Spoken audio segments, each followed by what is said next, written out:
Varicose എന്ന് പറയുന്ന സാധനം എല്ലാവരെയും ഭയങ്കര പേടിപ്പെടുത്തുന്ന ഒരു കാര്യമാണ്. വെരിക്കോസ് അല്ലെങ്കിൽ വെരിക്കോസ് വെയിൻ എന്നൊക്കെ പറയുന്നത്. പലരുടെയും കാലിൽ അവിടെ ഇങ്ങനെ പെടഞ്ഞു കിടക്കുന്ന ഒരു കണ്ടീഷനാണ് ഈ വെരിക്കോസ് എന്ന് പറയുന്നത്. പലരും പറയും നിങ്ങൾക്ക് ഭയങ്കര വണ്ണം ഉള്ളത് കൊണ്ടാണ്, വെയിറ്റ് കൂടിയത് കൊണ്ടാണ്, അല്ലെങ്കിൽ നിങ്ങളുടെ ജീവിതശൈലി ശരിയല്ലാത്തത് കൊണ്ടാണെന്നൊക്കെ പറയും. ഇതിനകത്ത് കുറച്ച് കാര്യങ്ങളൊക്കെ ശരിയാണ്. ജീവിതശൈലി ശരിയല്ലാത്തത് കൊണ്ടും പിന്നെ പാരമ്പര്യമായിട്ടും വരും.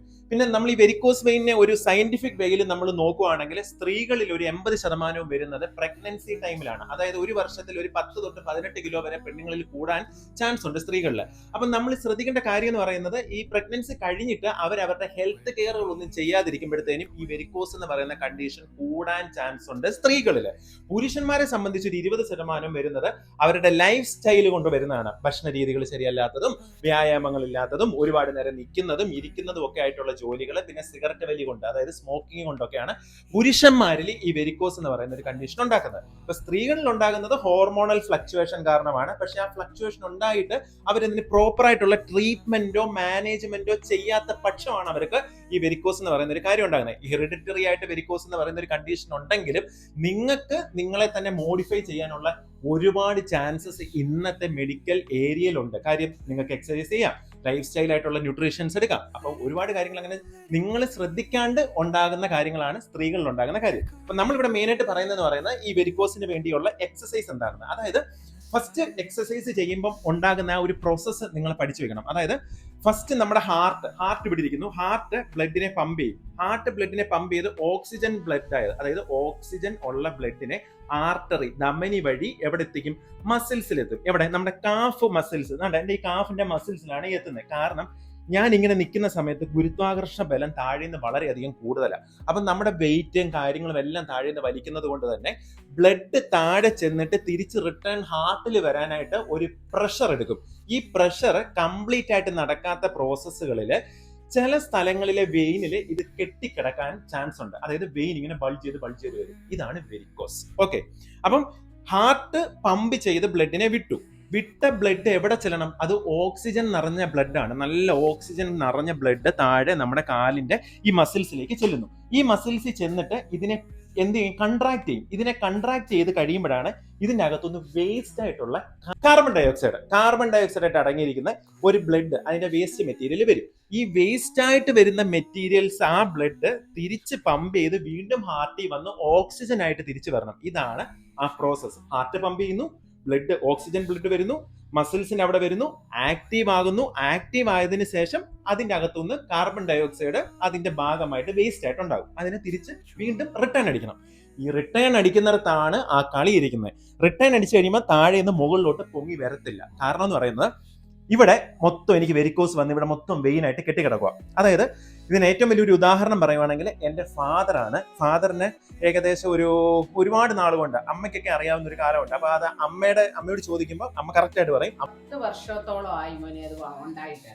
അപ്പൊ 10 വർഷമായിട്ട് അച്ഛനെന്ന് വെച്ചാൽ ഗൾഫില് സ്റ്റിച്ചിങ് സെന്റർ ഒക്കെ നടത്തുമല്ലേ. അപ്പം അവിടെ സീസൺ സമയത്തൊക്കെ മണിക്കൂറുകൾ നിന്ന് അച്ഛന് പിന്നെ കട്ട് ചെയ്യേണ്ടി വരും. അന്നേരം അങ്ങനെ ഉണ്ടായെന്നും പറഞ്ഞാണ് അച്ഛൻ ഒരു 10 കൊല്ലം മുമ്പ് അതിന് വേണ്ടിയിട്ടൊരു എക്സസൈസും കാര്യങ്ങളും എല്ലാം. പിന്നെ അച്ഛൻ പിന്നെ ഇടയ്ക്ക് വരുവം പോവെല്ലാം ചെയ്യുന്നത് കൊണ്ട് അച്ഛൻ കൃത്യമായിട്ട് വന്ന് എക്സസൈസും കാര്യങ്ങളും നടത്തുമെല്ലാം ചെയ്തത് കാരണം അതിന് നല്ല അച്ഛന് പാരമ്പര്യമായിട്ട് എങ്ങനെ അങ്ങനെ ഒരു പ്രശ്നം ഉണ്ടായിരുന്നു? വെരിക്കോസിന്റെ പ്രശ്നം അച്ഛന് പാരമ്പര്യമായിട്ട്, അതായത് അപ്പൂപ്പന്റെ വഴിയെന്നോ അപ്പൂപ്പനൊന്നും വെരിക്കോസ് വെയിന്റെ പ്രശ്നങ്ങളൊന്നും ഇല്ലായിരുന്നു. അച്ഛനെ കട്ടിങ് അല്ലേ കൂടുതൽ ചെയ്യുന്നത്. അപ്പൊ കൂടുതൽ നിൽക്കുമല്ലേ, ഇരുന്ന് തയ്ക്കുക എന്നുള്ളതല്ലല്ലോ അച്ഛന്റെ ജോലി. അച്ഛൻ കട്ടിങ് അല്ലേ ചെയ്യുന്നത്. അപ്പൊ അച്ഛൻ ഇപ്പൊ നല്ല വ്യത്യാസമുണ്ട്, കറക്റ്റായിട്ട് നടക്കുന്നുണ്ട്. അപ്പൊ നാട്ടിൽ വരുമ്പോൾ നീ അല്ലേ കഴിഞ്ഞ പ്രാവശ്യമൊക്കെ വന്നപ്പോഴെല്ലാം കൃത്യമായിട്ട് നീ എക്സസൈസും കാര്യങ്ങളും ഒക്കെ പറഞ്ഞു കൊടുത്തല്ലേ കാലിനൊരു പ്രശ്നമെല്ലാം മാറി പോയത്. ഓക്കെ, അപ്പം ഞാൻ പറയാൻ വന്ന കാര്യം എന്ന് പറയുന്നത്, അതിനെ ഫോക്കസ് ചെയ്തോളൂ, ഞാൻ പറയാം. അപ്പം ഞാൻ പറയാൻ വന്ന കാര്യം എന്ന് പറയുന്നത്, ഞങ്ങളുടെ അച്ഛന് ഏറ്റവും കൂടുതൽ ഈ ഒരു പ്രശ്നം ഉണ്ടായത് ലോങ് സ്റ്റാൻഡിങ് കാരണമായിരുന്നു. അച്ഛന്റെ പ്രൊഫഷൻ ടൈലറിംഗ് ആണ്. അതുകൊണ്ട് ഒരു ലോങ് സ്റ്റാൻഡിങ് ഒരുപാട് മണിക്കൂർ വരുമ്പോഴാണ് ഈ ഒരു പ്രശ്നം ഞങ്ങളുടെ അച്ഛനിൽ ഇത് സ്റ്റാർട്ട് ചെയ്തത്. ദ സെയിം തിങ്, ഇതിന്റെ ഒരു കോസ് എന്ന് പറയുന്നത് ലോങ് സ്റ്റാൻഡിങ്ങും ഇൻആക്ടിവിറ്റിയും. അതായത് ഒരുപാട് നേരം ഇരുന്ന് ജോലി ചെയ്താലും നിങ്ങൾക്ക് വെരിക്കോസ് ഉണ്ടാകാനുള്ള ചാൻസസ് ഉണ്ട്. അപ്പൊ വെരിക്കോസിന്റെ പറ്റിയ കിടിലൻ കുറച്ച് എക്സസൈസ് ടിപ്സ് ആണ് ഇനി ഞാൻ പറഞ്ഞു തരാൻ പോകുന്നത്. അപ്പൊ നിങ്ങൾ ഫസ്റ്റ് ആയിട്ട് തന്നെ ഒരു ചെയർ എടുക്കുക. ചെയർ എടുത്തിട്ട് നിങ്ങൾ ഇതേപോലെ ഒരു കട്ടിലിന്റെ അറ്റത്ത്, നിങ്ങളുടെ കട്ടിൽ ഇങ്ങനെ കിടക്കുന്നതാണെങ്കിൽ ആ കട്ടിലിന്റെ അറ്റത്തൊക്കെ ഇരിക്കുന്ന സമയത്ത് ശ്രദ്ധിക്കേണ്ടത് നിങ്ങളുടെ അരഭാഗം താഴ്ന്നും കാലിന്റെ ഭാഗം ഉയർന്നും വേണം ഇരിക്കാൻ. ശ്രദ്ധിച്ചു കണ്ടോ, എന്റെ അരഭാഗം താഴ്ന്നാണ് ഇരിക്കുന്നത് ഈ കസേരയില്, കാലിന്റെ ഭാഗം ഉയർന്നുമായിരിക്കുന്നത്. ഇങ്ങനെ ഇരിക്കുന്ന എന്റെ കാല് പതുക്കെ ഞാൻ ഇങ്ങനെ ആംഗിൾ പമ്പ് എന്ന് പറയുന്ന ഒരു എക്സസൈസ് ചെയ്യണം. ആംഗിൾ പമ്പ് ഇങ്ങനെ ചെയ്യുന്ന സമയത്ത് ഞാൻ മുമ്പേ പറഞ്ഞ ആ ഒരു ഫംഗ്ഷൻ ഉണ്ടല്ലോ, എന്റെ മസിൽസിലേക്ക് ബ്ലഡ് എന്റെ ഹാർട്ടിൽ നിന്ന് പമ്പ് ചെയ്ത് വിടുന്നത് ഇങ്ങനെ ഇരിക്കുന്ന സമയത്ത് വളരെ എളുപ്പമായിട്ട് അത് നടക്കും. അപ്പൊ താഴെ ചെല്ലുന്നു, ആ ബ്ലഡിനെ, ഓക്സിജൻ ബ്ലഡിനെ എടുത്തു, അതിനകത്തുനിന്ന് കാർബൺ ഡൈ ഓക്സൈഡ് ആയിട്ട് അടങ്ങിയിരിക്കുന്ന ബ്ലഡിനെ തിരിച്ച് റിട്ടേൺ വിടാനായിട്ട് എന്റെ മസിൽസ് ഇപ്പൊ നല്ല രീതിയിൽ വർക്ക് ചെയ്യുക. അത് ഏകദേശം ഒരു 1 തൊട്ട് 30 റൗണ്ട് വരെയെങ്കിലും ഞാൻ ഇങ്ങനെ ചെയ്യണം. ഓക്കെ, അപ്പം ശ്രദ്ധിക്കേണ്ട കാര്യം, എന്റെ ഇടുപ്പിന്റെ ഏരിയ കാലിനേക്കാളും താഴ്ന്ന് വേണം ഇരിക്കാൻ. ഇങ്ങനെ ഇരുന്ന് നമ്മൾ കുറച്ചു നേരം ഫുഡ് പമ്പ് എന്ന് പറയുന്ന എക്സസൈസ് ചെയ്തു. ഫുഡ് പമ്പ് കഴിഞ്ഞാൽ നേരെ തന്നെ നമ്മൾ ചെയ്യേണ്ട അടുത്ത എക്സസൈസ് എന്ന് പറയുന്നത്, ഒരു പില്ലോ എടുത്ത് വെക്കണം. ഒരു പില്ലോ എടുത്ത് വെച്ചിട്ട് നിങ്ങളുടെ കാൽ ഇങ്ങനെ ഉയർത്തി വെക്കുക. അതിന്റെ മണ്ടയ്ക്ക് വെച്ചിട്ട് വേണം നിങ്ങൾ ഇങ്ങനെ സർക്കുലർ മോഷനിൽ നിങ്ങളുടെ ആംഗിളിന്റെ ഭാഗം ഇങ്ങനെ കറക്കണം. വലത്തോട്ട് ഒരു 10 റൗണ്ട് നിങ്ങൾ കറക്കിയാൽ ഇടത്തോട്ട് ഒരു 10 റൗണ്ട് കറക്കുക. ഇതൊരു 30 തവണയെങ്കിലും നിങ്ങൾ പ്രാക്ടീസ് ചെയ്യണം. ഇപ്പോഴും നിങ്ങൾ ശ്രദ്ധിക്കണം, നിങ്ങളുടെ ഇടുപ്പിന്റെ ഭാഗം താഴ്ന്നു നിൽക്കുവാണ്, നിങ്ങളുടെ കാഫിന്റെ ഏരിയ ഉയർന്നു നിൽക്കുവാണ്. അപ്പൊ 2 എക്സസൈസ് ഉണ്ട്. ആദ്യം നമ്മൾ കാണിച്ച ആംഗിൾ പമ്പും അതേപോലെ ആംഗിളിന്റെ സർക്കുലർ മോഷൻ ചെയ്യുന്ന സമയത്ത് നിങ്ങൾ പില്ലോ വെച്ചിട്ട് വേണം നിങ്ങൾ ഈ സർക്കുലർ മോഷൻ ചെയ്യാൻ. അന്നേരം ഏകദേശം നിങ്ങളുടെ ഒരു ബ്ലഡ്, അവിടെ കെട്ടിക്കിടക്കുന്ന ബ്ലഡ് എന്ന് പറയുന്നത് നിങ്ങളുടെ തുടയുടെ ഭാഗത്തേക്ക് നല്ല രീതിയിൽ പൂൾ ചെയ്ത് വരും. പൂൾ ചെയ്ത് വന്നു കഴിഞ്ഞാൽ അടുത്ത എക്സസൈസ് ആണ്, നിങ്ങൾ എഴുന്നേക്കുക, ഒരു സപ്പോർട്ടിൽ നിങ്ങൾ ഭിത്തിയുടെ അടുത്ത് നിൽക്കണം. ഭിത്തിയുടെ അടുത്ത് നിന്നിട്ട് ഹീൽ റൈസ് എന്ന് പറയുന്ന ഈ എക്സസൈസും ഒരു 10 റൗണ്ട് ചെയ്യണം. 10 റൗണ്ട് നിങ്ങൾക്ക് എത്ര തവണ ചെയ്യാൻ പറ്റുമോ അത്രയും റൗണ്ട് ചെയ്യാം. നിങ്ങളുടെ ആ കാഫിന്റെ മസിൽസ് കഴിക്കുന്ന സമയം വരെ നിങ്ങൾക്ക് ചെയ്യാം. നമുക്ക് അവിടെ ഒരു ഫറ്റീഗ് അടിക്കും, നമ്മളത് മസിൽ കുറച്ചു നേരം കഴിയുമ്പോഴത്തേനും കഴിക്കും. അതുകൊണ്ടാണ് നിങ്ങൾ സപ്പോർട്ട് ചെയ്ത് നിൽക്കണം എന്ന് പറയുന്നത്. പലരും സ്റ്റെപ്പിന്റെ അറ്റത്തൊക്കെ നിന്ന് ഇതുപോലത്തെ വെരിക്കോസ് വെയിന്റെ എക്സസൈസ് ചെയ്തിട്ട് ഉടനെ ഫറ്റീഗ് അടിക്കും, പിടിക്കാൻ ബാലൻസും കിട്ടത്തില്ല. ചിലപ്പോൾ നിങ്ങളുടെ കാല് തെറ്റി താഴോട്ട് പോകാനും ഉളുക്കാനും വേറെ ഇഞ്ചുറീസ് അടിക്കാനും ചാൻസ് ഉണ്ട്. സോ എപ്പോഴും നിങ്ങൾ ഒരു ഭിത്തിയുടെ ഭാഗത്ത് സപ്പോർട്ട് ചെയ്തെന്ന് വേണം നിങ്ങൾ ഈ ഒരു എക്സസൈസ് ഇങ്ങനെ പ്രാക്ടീസ് ചെയ്യാൻ. ഇതും ചെയ്ത് കഴിഞ്ഞാൽ അടുത്ത എക്സസൈസ് എന്ന് പറയുന്നതാണ്, നിങ്ങൾ ബെഡിൽ കിടക്കണം. ബെഡിൽ നിങ്ങൾ കിടന്നിട്ട് ലെഗ് റൈസ് എന്ന് പറയുന്ന എക്സസൈസ് ആണ്. ഇത് ചെയ്താൽ ഉടനെ തന്നെ ഇതൊരു സർക്കുലർ മൂവ്മെന്റിലാണെന്ന് ഞാൻ പറഞ്ഞല്ലോ, ഒരു സർക്കുലർ മൂവ്മെന്റ് ചെയ്യേണ്ട എക്സസൈസാണ്. അപ്പൊ നിങ്ങൾ കിടക്കുക. ഫസ്റ്റ് എന്ന് പറഞ്ഞ് ഇങ്ങനെ കിടന്നിട്ട് ലെഗ് റൈസ് എന്ന് പറയുന്ന എക്സസൈസ്, അതായത് കിടന്നിട്ട് കാലിങ്ങനെ മുകളിലോട്ട് ഉയർത്തണം. ഇതും ഒരു 10 റൗണ്ട് ഇങ്ങനെ കാല് പൊക്കണം. അപ്പൊ നിങ്ങളുടെ ഒരു ബ്ലഡ് ഇപ്പം ഏകദേശം എത്തിയേക്കുന്നത് നിങ്ങൾക്ക് അറിയാം. നിങ്ങളുടെ തുടയുടെ ഭാഗത്ത് നിന്ന് ഇടുപ്പിന്റെ ഏരിയയിലേക്ക് ഈ ബ്ലഡ് എത്തിയിട്ടുണ്ട്. അപ്പം ഇതൊരു 10 റൗണ്ട് തൊട്ട് 30 റൗണ്ട് വരെ ഈ എക്സസൈസും ചെയ്യാം. ഇതും ചെയ്ത് കഴിഞ്ഞിട്ട് അടുത്ത എക്സസൈസ് ആണ് വളരെയധികം ഇമ്പോർട്ടന്റ് ആയിട്ടുള്ള എക്സസൈസ്, സ്ക്വാട്ട് എന്ന് പറയും. ഇത് നിങ്ങൾ ചെയറിലിരിക്കണം. ചെയർ ഇതേപോലെ ഏതെങ്കിലും ഒരു വോൾ സൈഡിൽ ഇടുക. ചെയർ പുറകോട്ട് തെന്നി പോകാതിരിക്കാനായിട്ടുള്ള നല്ലൊരു കാര്യമാണ് കേട്ടോ. അപ്പം ഇവിടെ ഇങ്ങനെ ഇരിക്കുക.